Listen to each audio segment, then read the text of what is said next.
வணக்கம், செல்வகுமார் பேசுகிறேன்.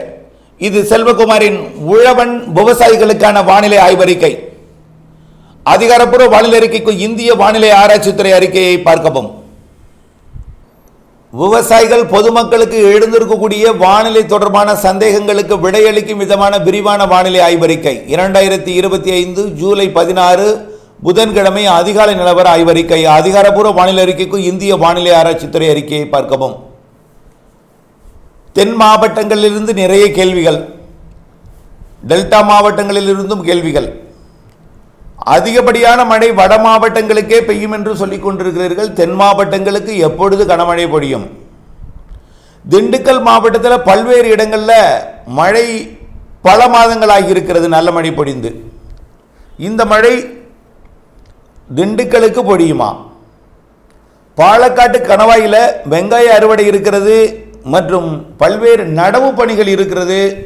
வரக்கூடிய மழை அதை பாதிக்கும் அமைப்பாக இருக்குமா?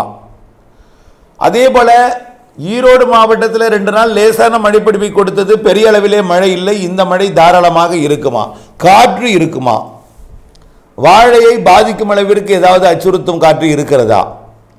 அடுத்தபடியாக பல்வேறு மாவட்டங்களிலிருந்து வந்திருக்கக்கூடிய பெரும்பாலான கேள்வி பார்த்தீங்கன்னா, எங்கள் மாவட்டத்துக்கு எப்போ மழை, எங்களுக்கு எப்போ மழை, எப்பொழுது மழை, கடும் வெயில் இருக்கிறது, எப்பொழுது குறையும், இப்படியான கேள்விகள் எல்லாம் கண்டிப்பாக படிப்படியாக தீர்வு கிடைக்கும். அனைத்துமே மாறும். முதல் மாற்றம் படிப்படியாகத்தான் மாறும். உடனடியாக தென் மாவட்டங்களுக்கு மழை பொழிவை கொட்டி தீர்த்து விடாது, ஆனால் மழை கொடுக்கும். நல்லா பார்த்துங்க. இப்போ இருக்கக்கூடிய வானிலை அமைப்பு வங்கக்கடலிலே காற்று சுழற்சி உருவாகியிருக்கு. ஏற்கனவே சீன பகுதியிலிருந்து ஒரு காற்று சுழற்சி வந்து வங்கக்கடலில் இறங்கி அதை தீவிரப்படுத்தி இருக்கு. ஆக இந்த காற்று சுழற்சி ஆந்திர கரையை நெருங்கும். கீழடுக்கு சுழற்சியாக இருந்து கொண்டு மேலடுக்கிலே தன் தலைப்பகுதியை சாய்ந்த பம்பரம் போல் தமிழ்நாட்டின் வடகடலோரம் சென்னையை ஒட்டிய வளிமண்டலத்தில் நிலை நிறுத்தும். இப்போ இதனால என்ன ஆகும்? கடலுக்குள் இறங்கக்கூடிய குளிர்காற்று, அதாவது வட இந்திய குளிர்காற்று, எங்க சார் இருந்து வட இந்தியாவில் குளிர்காற்று, பாகிஸ்தான் இலையோரம் இருக்கக்கூடிய ஒரு அமைப்பு அதற்கு வடக்கே இருக்கக்கூடிய குளிர்ந்த காற்றை தென் மாநிலங்கள் நோக்கி அனுப்புகிறது. அனுப்பும் காற்றை இடையில் இருக்கக்கூடிய ஒரு கட்டுப்படுத்த அமைப்பு இன்னும் தெற்கு நோக்கி தள்ளுகிறது. ஒட்டு மொத்தத்தில் தமிழ்நாட்டின் ஊடாக சற்று குளிர்விக்கும் காற்று வருகிறது. மேற்கு திசையிலிருந்து வெப்ப நீராவி வரப்போகிறது. இந்த மேற்கு திசையிலிருந்து வரக்கூடிய வெப்ப நீராவியும், அதாவது பாகிஸ்தான் எல்லையோர மாநிலங்களிலிருந்து வரக்கூடிய அந்த குளிர்விக்கும் காற்றும் கர்நாடக எல்லையோர கர்நாடக கடலோரம் மற்றும் கேரள கடலோரம் வழியாக மேற்கு தொடர்ச்சி மலை வழியாக தமிழ்நாட்டில் நுழைந்து வங்க கடலோரம் வரக்கூடிய அந்த வெப்ப நீராவியை குளிர்வித்து வட உள் மாவட்ட பகுதிகளிலையும் வடகடலோர பகுதிகளிலையும் டெல்டாவிற்கு வடக்கே திருச்சிக்கு வடக்கே நல்ல ஒரு மழைப்பொழிவை ஏற்படுத்தும் சாதக அமைப்பு தெரிகிறது.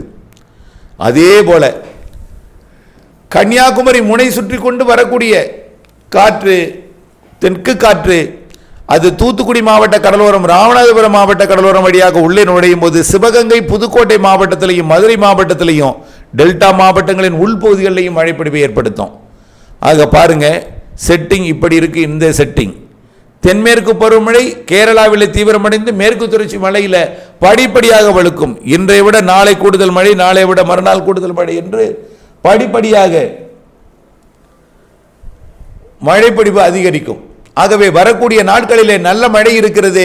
ஒதுக்கி ஒதுக்கி ஒரு நாள் ஒதுக்கினாலும் அடுத்த நாள் மழைப்பொழிவு கொடுக்கக்கூடிய மாவட்டங்கள் பார்த்தீங்கன்னா வடகடலோரம் வட உள் மாவட்டங்கள். டெல்டா மாவட்டங்களுக்கு கண்டிப்பாக 2 நாள் ஒதுக்கினாலும் 3வது நாள் மழை பெஞ்சிடும். ஆனால் வடகடலோரம் வட உள் மாவட்டங்களுக்கு ஒரு நாள் ஒதுக்கினாலும் அடுத்த நாள் மழை பெஞ்சிடும். ஆனால் பெரும்பாலும் ஒதுக்க வாய்ப்பு தெரியவில்லை. சென்னை, திருவள்ளூர், செங்கல்பட்டு, காஞ்சிபுரம், திருப்பத்தூர், வேலூர், ராணிப்பேட்டை, திருவண்ணாமலை, கள்ளக்குறிச்சி, விழுப்புரம் மாவட்டங்களுக்கு ஒதுக்குதலுக்கு வாய்ப்பு தெரியவில்லை. அப்படி ஒதுக்கினால் கள்ளக்குறிச்சி, விழுப்புரம், கடலூர், புதுச்சேரி பகுதிகளில் கொஞ்சம் ஒதுக்கினாலும் அடுத்த நாள் பொழிந்துவிடும். கிருஷ்ணகிரி, தருமபுரி மற்றும் சேலம், நாமக்கல்லையும் ஒதுக்குதலுக்கு குறைவான வாய்ப்பு தான். ஆனால் ஒதுக்கினாலும் அடுத்த நாள் மழை பொழிந்துவிடும். ஈரோடு மாவட்டம் வடக்கு பகுதிக்கும் ஈரோடு மாவட்டம் காவிரி கரையோர பகுதிகளுக்கும் கூட மழை தெரிகிறது. ஆக இந்த மழை படிப்படியாக திண்டுக்கல், கரூர் மற்றும் திருச்சி, நாமக்கல் மாவட்ட தெற்கு பகுதி மற்றும் புதுக்கோட்டை மாவட்டத்தோட மேற்கு பகுதி, மதுரை மாவட்ட பகுதி, தேனி போன்ற பகுதிகளுக்கும், மேற்கு தொடர்ச்சி மலை மாவட்டம், திருப்பூர் மாவட்டம், கோயம்புத்தூர் மாவட்டத்திற்கும் கொடுக்க இருக்கிறது. ஆனால் அங்கே ஒதுக்குதல் கூடுதலாக இருக்கும். படிப்படியாக தென் மாவட்டங்களுக்கும் ஆங்காங்கே கொடுக்கும். நன்றாக புரிந்து கொள்ளுங்கள். இப்போ இருக்கக்கூடிய செட்டிங் வடகடலோர வடவுள் மாவட்டங்களுக்கு தான் அதிக மழைப்பொழிவை கொடுக்க இருக்கிறது. அதற்கு பிறகு வரக்கூடிய வானிலை அமைப்புகள் கண்டிப்பாக தென் மாவட்டங்களுக்கும் மழைப்பொழிவை கொடுக்கும். மேற்கு தொடர்ச்சி மலை மாவட்டங்களில் மழைப்பொழிவை கொடுத்து அது கன்னியாகுமரியிலிருந்து ராதாபுரம் வரைக்கும் 19ஆம் தேதிக்கு மேல் ஒரு நல்ல மழைப்பொழிவை கொடுப்பதற்கு சாதகம் இருக்கு.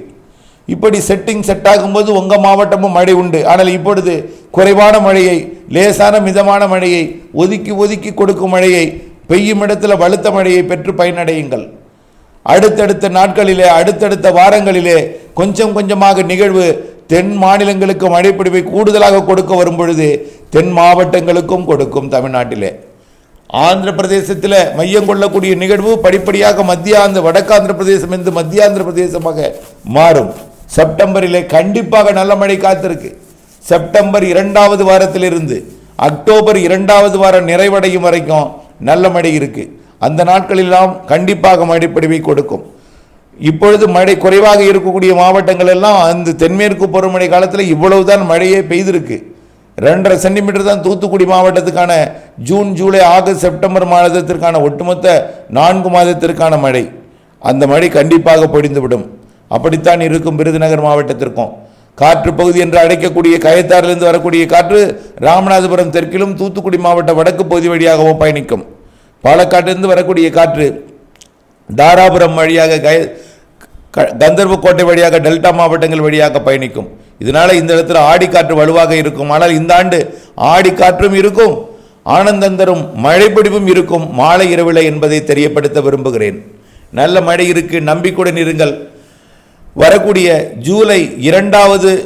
ஜூலை இறுதி வாரம் வரக்கூடிய நிகழ்வு 19ஆம் தேதியிலிருந்து தென்மேற்கு பருவமழையை தீவிரப்படுத்தக்கூடிய நிகழ்வு படிப்படியாக வெப்பச்சலன இடிமழைப்பொழிவையும் வடகடலோர வடவுள் மாவட்டங்களுக்கும் பிற மாவட்டங்களுக்கும் கொடுக்கும்.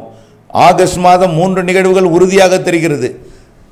4வது நிகழ்வும் உருவாக வாய்ப்பு இருக்கு. குறைந்தபட்சம் 3 நிகழ்வும் நல்ல மழைப்பொழிவை தென் மாவட்டங்களுக்கும் கொடுக்க வாய்ப்பு இருக்கு. செப்டம்பர் மாதம் 2வது வாரத்திலிருந்து தான் வலுத்த மழை கன்னியாகுமரி முதல் திருவள்ளூர் வரைக்கும், நீலகிரி முதல் கோடியக்கரை முனை வரைக்கும் செப்டம்பர் மாதம் 2வது வாரத்திலிருந்து சிறப்பான மழைப்பொழிவை தர இருக்கிறது என்பதை தெரியப்படுத்த விரும்புகிறேன். ஆக அந்த மாதம் புரட்டாசி மாதமாக இருக்கும். புரட்டாசி என்றால் அடுத்த போக நெல் விதைப்பிற்கு உங்களுக்கு கை கொடுக்கும். அறுவடைக்கு இடையூறு கொடுத்தாலும் இடையிடையே இடைவெளியும் இருக்கும். வானிலை அறிந்து விவசாயம் செய்திட வேண்டும். அப்டேட்ஸ் அறிந்து, துல்லியம் அறிந்து, திட்டமிட்ட வேளாண்மை செய்து லாபம் அடைந்திட அன்போடு கேட்டுக்கொள்கிறேன். நன்றி.